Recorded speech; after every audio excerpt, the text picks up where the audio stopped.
ಹೇಗಿದ್ದೀರಮ್ಮ ಮಂಗಳ? ಚೆನ್ನಾಗಿದ್ದೀರಾ? ರಾತ್ರಿ ಪೂರ್ತಿ ನಿದ್ರೆ ಚೆನ್ನಾಗಿ ಬಂತಮ್ಮ? ಹಾಂ ಡಾಕ್ಟ್ರೇ, ನಾನು ಆರಾಮಾಗೇ ಇದ್ದೀನಿ. ನಿದ್ದೆ ಚೆನ್ನಾಗೇ ಬಂತು. ಡಾಕ್ಟ್ರೇ, ಅಂದಂಗೆ ನನ್ನ ಮಗು ನಂಗಿನ್ನೂ ನೀವು ತೋರಿಸೇ ಇಲ್ಲ. ಅದನ್ನು ಯಾವಾಗ ನೋಡಬೇಕು ಅಂತ ತುಂಬ ಕಾಯ್ತಾಯಿದ್ದೀನಿ ಡಾಕ್ಟ್ರೇ. ನೀವು ಯಾವಾಗ ತೋರಿಸ್ತೀರಾ? ತೋರಿಸ್ತೀವಿ ಅಮ್ಮ.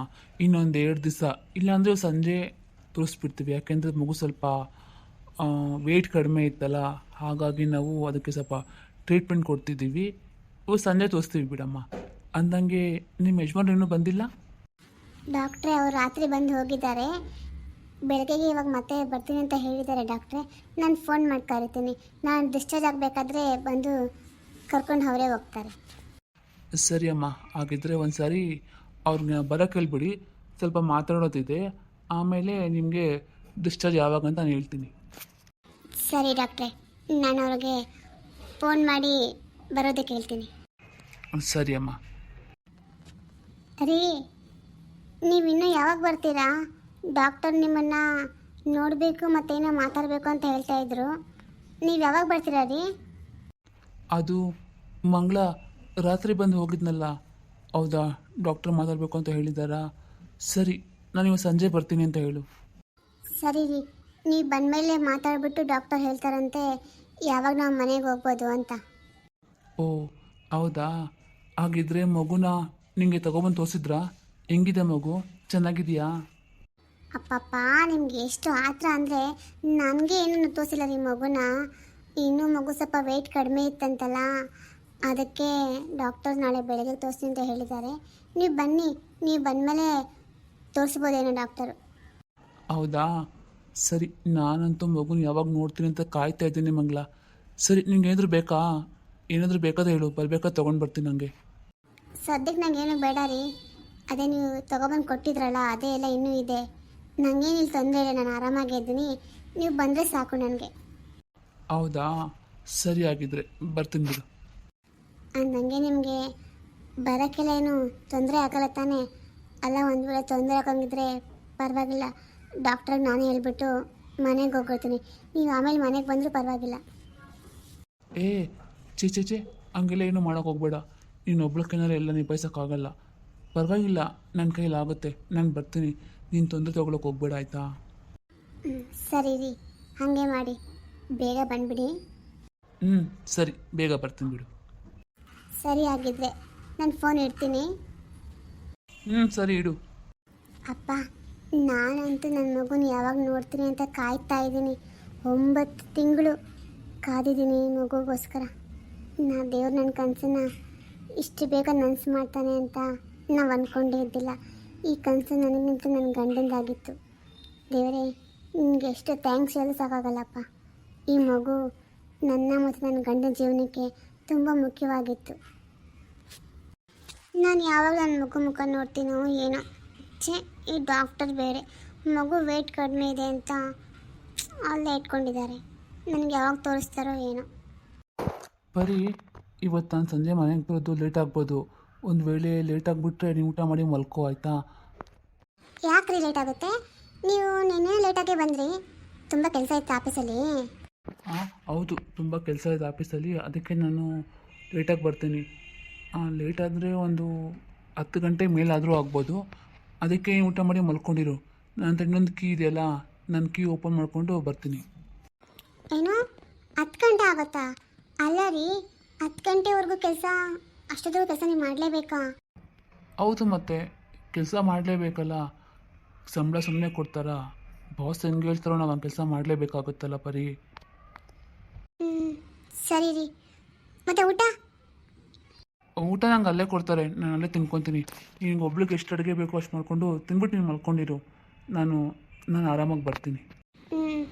ಸರಿ ರೀ. ಇಲ್ಲ ಪರವಾಗಿಲ್ಲ, ನೀವು 10 ಗಂಟೆ ಮೇಲೆ ಬನ್ನಿ. ನಾನು ಎದ್ದಿರ್ತೀನಿ, ನಿಮಗೋಸ್ಕರ ಕಾಯ್ಕೊಂಡಿರ್ತೀನಿ ರೀ. ಬಂದಮೇಲೆ ಊಟ ಮಾಡಿ ಮಲ್ಕೊಳ್ಳೋಣ. ಬೇಡ ಪರಿ, ನಾನು ಲೇಟ್ ಆಗಿಬಿಟ್ರೆ ಪರವಾಗಿಲ್ಲ, ನೀನು ತಿಂದು ಮಲ್ಕೋ. ಅಯ್ಯೋ ಬಿಡ್ರಿ, ನಾನೇನು ಸುಮ್ಮನೆ ಇರ್ತೀನಿ ಅಂದ್ಕೊಂಡಿದ್ರ? ಬಿಗ್ ಬಾಸ್ ನೋಡ್ಕೊಂಡು 10:30 ತನಕ ಎದ್ದಿರ್ತೀನಿ. ಆಮೇಲೆ ಊಟ ಮಾಡಿ ಮಲ್ಕೊಂಡ್ರೆ ಆಯಿತು. ಸರಿ, ನೀನು ಹಂಗೆ ಮಾಡುವಂತೆ ಬಿಡು. ಸರಿ, ನಾನು ಇನ್ನು ಆಫೀಸ್ಗೆ ಹೋಗಿ ಬರ್ತೀನಿ. ಆಯಿತು ರೀ, ಹೋಗಿ ಬನ್ನಿ. ಪಾಪ ನನ್ನ ಗಂಡ ಆಫೀಸಲ್ಲಿ ತುಂಬ ಕಷ್ಟಪಟ್ಟು ಕೆಲಸ ಮಾಡ್ತಾರೆ. ಈ ಹಾಳದ ಬಾಸ್ ಒಬ್ಬ 10 ಗಂಟೆವರೆಗೂ ಕೆಲಸ ಮಾಡಿಸ್ತಾನೆ. ಅವನಿಗೆ ಹೆಂಡತಿ ಮಕ್ಳೇನು ಇಲ್ವೇನಪ್ಪ. ಛೇ. ಮಾಲಾ ಮಾಲಾ, ಮನೆ ಒಳಗಡೆ ಇದೆಯಾ? ಓ, ಇವರೇ ಅನ್ಸುತ್ತೆ ಅವ್ರ ಅತ್ತೆ. ನಮಸ್ಕಾರ ಅತ್ತೆ. ಯಾರಮ್ಮ ನೀವು? ಅದೇನು ಏಕ್ತೆ ಒಳಗೆ ಬಂದ್ಬಿಟ್ರೆ? ಅಯ್ಯಯ್ಯ. ಏನೇ ಪರಿ, ನಾವು ಒಳಗಡೆ ಬರಬಾರ್ದ? ನಾವಿಬ್ಬರು ಇವ್ರ ಕಣ್ಣಿಗೆ ಯಾವ ಥರ ಕಾಣಿಸ್ತಾ ಇದ್ದೀವಿ ಹಂಗಂದ್ರೆ? ಅದೇ ಮಂಜಕ್ಕ, ನಾನು ಅದನ್ನೇ ನೋಡ್ತಾ ಇದ್ದೀನಿ. ಇವ್ರು ಯಾಕೆ ಹಿಂಗಂತವ್ರೆ? ಓ, ಏನು ಮಂಜಕ್ಕ, ಚೆನ್ನಾಗಿದ್ದೀರಾ ಮಂಜಕ್ಕ? ಅದು ನಾನು ನಿಮ್ಗೆ ನೋಡೋಕೆ ಬಂದೇ ಇಲ್ಲ, ಏನು ತಿಳ್ಕೊಬೇಡಿ ಮಂಜಕ್ಕ. ಪರವಾಗಿಲ್ಲ ಬಿಡು ಮಾಲ, ನಂದು ಯಾವಾಗಲೂ ಇದ್ದೇ ಇರುತ್ತೆ. ಅದ್ರ ಬಗ್ಗೆ ಯೋಚನೆ ಮಾಡ್ಕೊಂಡು ಕೂತ್ಕೊಂಡಿದ್ರೆ ಜೀವನ ನಡಿಬೇಕಲ್ಲ. ಅದು ಕರೆಕ್ಟೇ ಮಂಜಕ್ಕ, ಅದ್ರ ಬಗ್ಗೆನೇ ತುಂಬ ಯೋಚನೆ ಮಾಡ್ಕೊಂಡಿರೋಕ್ಕಾಗಲ್ಲ. ಏ ಮಾಲ, ಇವರು ನಿಮ್ಮ ಅತ್ತೆನಾ? ಹೌದು ಕಣೆ ಮಾಲ, ನಾನು ಹೇಳಿದ್ದಲ್ಲ ನಮ್ಮ ಅತ್ತೆ ಅಂತ, ಇವರೇ ಅವರು. ಅತ್ತೆ, ನಾನು ನಿಮ್ಗೆ ಹೇಳಿದ್ನಲ್ಲ ಪರಿಮಳ ಮಂಜಕ್ಕ ಅಂತ, ಇವರೇ. ಓ, ಇವರೇನಾ ಅವರು? ಅಯ್ಯೋ, ಬೇಗ ತಿಳ್ಕೊಬೇಡ್ರಮ್ಮ, ನಾನು ನಿಮ್ಮನ್ನ ಯಾರೋ ಅನ್ಕೊಂಡ್ಬಿಟ್ಟಿದ್ದೆ. ಇಲ್ಲ ಮಗು ನಮ್ಗೆ ಕೇಳಿದ್ಲು, ನೀವೇ ಅಂತ ಗೊತ್ತಾಗಿಲ್ಲ ನನಗಷ್ಟೇ. ಚೆನ್ನಾಗಿದ್ದೀರಾ? ಹ್ಞೂ ಅತ್ತೆ, ಚೆನ್ನಾಗಿದ್ದೀವಿ. ಅಂದಂಗೆ ನಾನು ನಿಮ್ಮನ್ನ ಅತ್ತೆ ಅಂದರೆ ಪರವಾಗಿಲ್ಲ ತಾನೇ? ಅಯ್ಯೋ, ಅದಕ್ಕೇನಂತೆ, ಈ ನನ್ನ ಅನ್ಕ, ನಂಗೇನಾಗಬೇಕದೇ? ಅತ್ತೆನ ಅನ್ನು, ಅಜ್ಜಿನ ನಾನು, ನನಗೆ ಏನೂ ಬೇಜಾರಿಲ್ಲ. ಅಂದಂಗೆ ಆಯಮ್ಮನಕ ಅಷ್ಟು ಕಾತ್ರ ಅವಳೆ ಏನಮ್ಮ? ಒಂಚೂರು ಮೈ ನೋಡ್ಕೊಂಡು ಕೂದ ನೀನು. ಏನು ಹಂಗೆ ಬೆಳೆಸ್ಕೊಂಡಿದ್ಯಾ ಮೈನ? ಅಜ್ಜ, ಇದೇನೇ ಮಾಲ, ನಿಮ್ಮ ಅತ್ತೆ ನನ್ನ ಹಿಂಗೆ ಅಂದ್ಬಿಟ್ರು, ನಾನೇನೇ ಮಾಡಲಿ? ನನ್ನ ಬಾಡಿ ಇರೋದೇ ಹಂಗೆ. ನಾನು ಇವಾಗ ಜಿಮ್ಗೂ ಸಣ್ಣ ಹಾಕಾಗುತ್ತಾ? ನೀನು ಸ್ವಲ್ಪ ಹೇಳೆ. ಅಯ್ಯೋ ಮಂಜಕ್ಕ, ನೀನೇನು ಅನ್ಕೋಬೇಡ, ನಮ್ಮ ಮತ್ತೆ ಸ್ವಲ್ಪ ಹಂಗೇನೆ ಇದ್ದಂಗೆ ಏನ್ಬಿಡ್ತಾರೆ. ಅವ್ರಿಗೆ ಒಳಗೊಂದು ಹೊರಗೊಂದು ಗೊತ್ತಿಲ್ಲ ಅವ್ರಿಗೆ. ಅತ್ತೆ ಸುಮ್ಮನಿರತ್ತೆ, ಹಂಗೆಲ್ಲ ಹೇಳ್ಕೊಡ್ದು. ಅಯ್ಯೋ, ಅದ್ರಾಗೇನದೆ ಬಿಡು, ನಾನೇನು ಇಲ್ದಿದ್ದು ಹೇಳಿದ್ನಾ? ಇವತ್ತಾನೆ ಹೇಳಿದ್ ನಾನು. ನೋಡು ಎಮ್ಮೆ ಹೆಂಗವಳೆ, ಇಷ್ಟು ಕಾತ್ರ. ಆ ಎಮ್ಮನ ಮಕ ನೋಡು, ಆ ಎಮ್ಮನ ಸೀರೆ ನೋಡು, ಕೆಳಗಿಂದ ಮೇಲ್ಗಂಟೆ ಒಂದೇ ಆಕಾರದಾಗವಳೆ ಮಾಲ. ಅಯ್ಯೋ ಅತ್ತೆ, ಹೋಗ್ಲಿ ಬಿಡು. ಇವಾಗ ಅದೇನೋ ಅಂದಲ್ಲ ಪೂಜೆ ಬಗ್ಗೆ, ಅದ್ರ ಬಗ್ಗೆ ಹೇಳು ಮಾಲ. ನಿಮ್ಮ ಅತ್ತೆಗೆ ಫಿಲ್ಟ್ರ್ ಇಲ್ಲ ಅನ್ಸುತ್ತೆ. ಏನು ಬರ್ತೋ ಸ್ಟ್ರೈಟ್ ಅದನ್ನೇ ಹೇಳ್ಬಿಡ್ತಾರೆ ಅಂತ ಅನ್ಸುತ್ತೆ ಅಲ್ವಾ? ಸುಮ್ಮನೆ ಇವಳು ಕಾಯ್ತಾ ಇರ್ತಾಳೆ ಇಂಥ ಸಿಕ್ಕೈ ಜೊತೆಯಲ್ಲಿ ಅಂತ. ನೀವು ಯಾರು ಏನಾದರೂ ಅಂದ್ಕೊಳ್ಳಿ, ನನಗಂತೂ ನಿಮ್ಮ ಅತ್ತೆ ತುಂಬ ಇಷ್ಟ ಆದರು. ನಾನು ಇವ್ರನ್ನ ಫ್ರೆಂಡ್ ಮಾಡ್ಕೊಂಡ್ಬಿಡ್ತೀನಿ. ಸರಿ ಅತ್ತೆ, ನೀವೇನೋ ಪೂಜೆ ಬಗ್ಗೆ ಹೇಳಿದ್ರಲ್ಲ, ನನಗೆ ಹೇಳ್ತೀರಾ? ನಾನು ಮಾಡ್ತೀನಿ. ಆಯ್ತಮ್ಮ, ನನಗೆ ಪೂಜೆ ಬಗ್ಗೆ ಹೇಳೋಕ್ಕೆ ತುಂಬ ಖುಷಿ ಆಗುತ್ತೆ. ಏನು ಗೊತ್ತಾ, ಈ ಪೂಜೆ ಯಾರು ಬೇಕಾದರೂ ಮಾಡ್ಬೋದು, ಏನಕ್ಕಾದರೂ ಮಾಡ್ಬೋದು. ಒಂದು ನನಗೆ ಮಾಲಾ ಎಲ್ಲ ಹೇಳಿದ್ಲು, ನಿಂಗೆ ಯಾವುದೋ ಇವಾಗ ಮಗು ಸಿಕ್ಕಿದೆಯಂತೆ ನೋಡ್ದಾ, ನಿನ್ನ ಮನಸ್ಸಲ್ಲಿ ಪೂಜೆ ಮಾಡ್ಕೋಬೇಕು ಅಂತ ಅಂದ ತಕ್ಷಣ ನಿನ್ನ ಕನಸು ನನಸಾಗಿದೆ. ಈ ಪೂಜೆಗೆ ಶಕ್ತಿನೇ ಅಂಥದ್ದು. ಹೌದು ಅತ್ತೆ, ನೀವು ಹೇಳ್ತಾ ಇರೋದು ನಿಜ. ಪೂಜೆ ಮಾಡಬೇಕು ಅಂತ ನನ್ನ ಮನಸ್ಸಲ್ಲಿ ಅಂದ್ಕೊಂಡಿದ್ದ ತಕ್ಷಣ ಈ ಮಗು ನನ್ನ ಪಾಲಿಗೆ ಸಿಕ್ಬಿಟ್ಟಿದೆ. ಹಂಗಂದ್ರೆ ನಾನು ಈ ಪೂಜೆ ಮಾಡೋದು ಬೇಡವಾ ಅತ್ತೆ?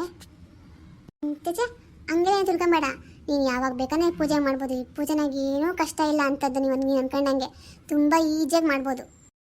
ಅಂದಂಗೆ ಅತ್ತೆಯವರೇ, ಈ ಪೂಜೆನ ಎಲ್ಲರೂ ಮಾಡ್ಬೋದಾ? ಹ್ಞೂ, ಎಲ್ಲರೂ ಮಾಡ್ಬೋದು. ನೀವು ಮನ್ಸಾಗ ಏನು ಅನ್ಕೋಬೇಕು ಫಸ್ಟು, ದೇವರೇ ನಾನು ಇಂಥದ್ದು ಅಂದ್ಕೊಂಡು ಪೂಜೆ ಮಾಡ್ತಾ ಇದ್ದೀನಿ, ಈ ಪೂಜೆ ನಾನು ನೆರವೇರಿದ್ರೆ, ನಾನು ಅಂದ್ಕೊಂಡಿರೋದಾದರೆ ನಾನು ನಿನ್ನ ಸನ್ನಿಧಾನಕ್ಕೆ ಬಂದು ಪೂಜೆ ಮಾಡಿಸ್ಕೊಂಡು ಹೋಗ್ತೀನಪ್ಪ ದೇವರೇ ಅಂತ ಮನ್ಸಿಟ್ಟು ಕೇಳ್ಕೊಬೇಕು. ಸುಮ್ಮನೆ ಬ್ಯಾಕೆ ಬಿಟ್ಟು ಎಲ್ಲ ಮಾಡ್ಕೊಡ್ದು, ನಿಷ್ಠಾಗಿ ಮಾಡಬೇಕು, ಬರೀ ಜಾಕಾಗಿ ಮಾಡಬೇಕು. ನೋಡು, ಹಂಗಿದ್ರೆ ಮಾತ್ರನೇ ಈ ಪೂಜೆಗೊಂದು ಬೆಲೆ, ಮಾಡಿದ್ರಕ್ಕೂ ಒಂದು ಬೆಲೆ ಸಿಕ್ಕೋದು. ಇಲ್ಲ ಅತ್ತೆ, ನಾವು ತುಂಬ ನಿಷ್ಠೆಯಿಂದನೇ ಪೂಜೆ ಮಾಡ್ತೀವಿ. ಈ ಪೂಜೆ ಮಾಡೋ ವಿಧಾನ ಹೇಗೆ ಅಂತ ಹೇಳ್ಕೊಟ್ರೆ ಸಾಕು. ಅಂದಂಗೆ ಈ ಪೂಜೆ ನೀನು ಮಾಡ್ತೀಯಾ? ನಿನ್ಗೇನಾಗದೆ? ನಿನ್ ಕೆಲವು ಮಕ್ಕಳು ಅವಲ್ಲ, ಇನ್ನೇನು? ಇವಾಗ ನೀವೇ ಹೇಳಿದ್ರಲ್ಲ ಅತ್ತೆ, ಈ ಪೂಜೆ ಯಾರು ಬೇಕಾದ್ರೂ ಮಾಡ್ಬೋದು ಅಂತ. ನಾನು ನನ್ನ ಮಕ್ಕಳಿಗೋಸ್ಕರನೇ ಮಾಡ್ತೀನಿ. ಹೌದಾ? ಸರಿ, ತೊಂದರೆ ಇಲ್ಲ, ನೀನು ಮಾಡುವಂತೆ. ಏ ಮಾಲಾ, ನೀನು ಮಾಡೆ. ಹ್ಞೂ ಅತ್ತೆ, ಸರಿ ನಾನು ಮಾಡ್ತೀನಿ. ಸರಿ, ಈ ಪೂಜೆ ಹೆಂಗೆ ಮಾಡಬೇಕು ಅಂತ ಹೇಳ್ಕೊಡಿ ಎಲ್ರಿಗೂ ನೀನು. ಸರಿ ಹೇಳ್ತೀನಿ, ಎಲ್ಲರೂ ಕ್ಲೀನಾಗಿ ಕೇಳಿಸ್ಕೊಳ್ಳಿ ಈ ಪೂಜೆ ಹೆಂಗೆ ಮಾಡಬೇಕು ಅಂತ. ಈ ಪೂಜೆನ ಯಾರು ಬೇಕಾದರೂ ಮಾಡ್ಬೋದು, ಎಂಥ ವಯಸ್ಸಿನವರೇ ಮಾಡಬೇಕು ಅಂತ ಏನೂ ಇಲ್ಲ. ನಾನು ಇವಾಗ ಹೇಳ್ತೀನಿ, ಕೇಳಿಸ್ಕೊಳ್ರಿ. ಪ್ರತಿ ಶನಿವಾರ ಈ ವ್ರತ ಮಾಡಬೇಕಾಗೋದು 7 ದಿನ ಮಾಡಬೇಕಾಗುತ್ತೆ. ಇದು ಮೊದಲನೇ ವಾರ ಹೆಂಗೆ ಸ್ಟಾರ್ಟ್ ಮಾಡೋದೇನೆಂದರೆ, ಬೆಳಗ್ಗೆ 4 ಗಂಟೆಗೆ ಎದ್ದೇಳಬೇಕು. 4 ಗಂಟೆಗೆ ಎದ್ದು ಮಡಿ ಸ್ನಾನ ಮಾಡಿ 3 ರೀತಿಯಾಗಿ ಪ್ರಸಾದ ರೆಡಿ ಮಾಡ್ಕೋಬೇಕು.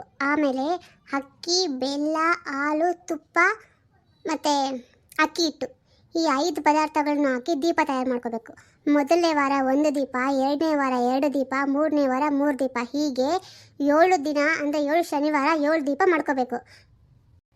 ಆಮೇಲೆ ನನ್ನ ದೀಪ ಎಲ್ಲ ಪ್ರಸಾದ ಎಲ್ಲ ಮಾಡ್ಕೊಂಡು ಆದಮೇಲೆ ದೇವ್ರ ಮನೆಗೆ ಬಂದು ದೇವ್ರಿಗೆ ನೀಟಾಗಿ ಅಲಂಕಾರ ಮಾಡಬೇಕು. ಎಷ್ಟು ಅಲಂಕಾರ ಮಾಡಬೇಕಂದ್ರೆ ವಿಷ್ಣು ಅಲಂಕಾರ ಪ್ರಿಯ ಆಗೋದ್ರಿಂದ ಬಣ್ಣ ಬಣ್ಣ ಹೂವು ನಿಮ್ಮ ಕೈಲಿ ಎಷ್ಟಾಗುತ್ತೋ ಅಷ್ಟು ತಂದು ದೇವ್ರಿಗೆ ನೀಟಾಗಿ ಅಲಂಕಾರ ಮಾಡಿ ಕಳಸ ರೆಡಿ ಮಾಡ್ಕೋಬೇಕು. ಕಳಸ ರೆಡಿ ಆದಮೇಲೆ ಕಳಶ ಪೂಜೆ ಮಾಡಿ, ವಿಘ್ನೇಶ್ವರನ ಪೂಜೆ ಮಾಡಿ, ದೀಪ ಹಚ್ಚಿ, ನೈವೇದ್ಯ ಸಮರ್ಪಣೆ ಮಾಡಿ, ದೀಪ ಹಚ್ಚಿ ಮಂಗಳಾರತಿ ಮಾಡಿ ಕಾಯಿ ಹೊಡೆದ್ರೆ ಪೂಜೆ ಸಮರ್ಪಣೆ. ಹೀಗೆ 7 ಶನಿವಾರನ ಪೂಜೆ ಮಾಡಿ ಮುಗಿಸೋದ್ರೊಳಗಡೆ ನೀವೇ ಅಂದ್ಕೊಂಡಿದ್ದೀರಲ್ಲ, ಅದು ಖಂಡಿತ ಹಾಗೇ ಆಗುತ್ತೆ. ಇದು ನನ್ನ ಅನುಭವ ಹೇಳ್ತಾ ಇರೋದು ನಾನು. ಸರಿನಾ? ಇದನ್ನು ಎಲ್ಲರೂ ಮಾಡಿ, ಎಲ್ಲರಿಗೂ ಒಳ್ಳೆಯದಾಗುತ್ತೆ. ಸರಿ ಅತ್ತೆ, ನೀವು ನನಗೆ ಈ ಪೂಜೆ ಕೊಟ್ಟಿದ್ದಕ್ಕೆ ನಿಮಗೆ ತುಂಬ ಧನ್ಯವಾದ. ಚೆನ್ನಾಗಿದೆ, ನಾನು ಮಾಡ್ತೀನಿ. ಹೌದು ಕಣೆ ಪರಿ, ಈ ಪೂಜೆ ಬಗ್ಗೆ ಕೇಳ್ತಾ ಇದ್ದರೆ ಒಂಥರ ಮನಸ್ಸಿಗೆ ನೆಮ್ಮದಿ ಆಗ್ತಿದೆ. ನಾನು ಮಾಡ್ತೀನಿ. ಹೌದು ಅತ್ತೆ, ನನಗೂ ಯಾಕೋ ಮಾಡಬೇಕು ಅಂತ ಅನಿಸ್ತೈತೆ. ನಾನು ಮಾಡ್ತೀನಿ. ಆಯಿತು, ಎಲ್ಲರೂ ಮಾಡಿರಿ, ಎಲ್ಲರಿಗೂ ಒಳ್ಳೆಯದಾಗಲಿ.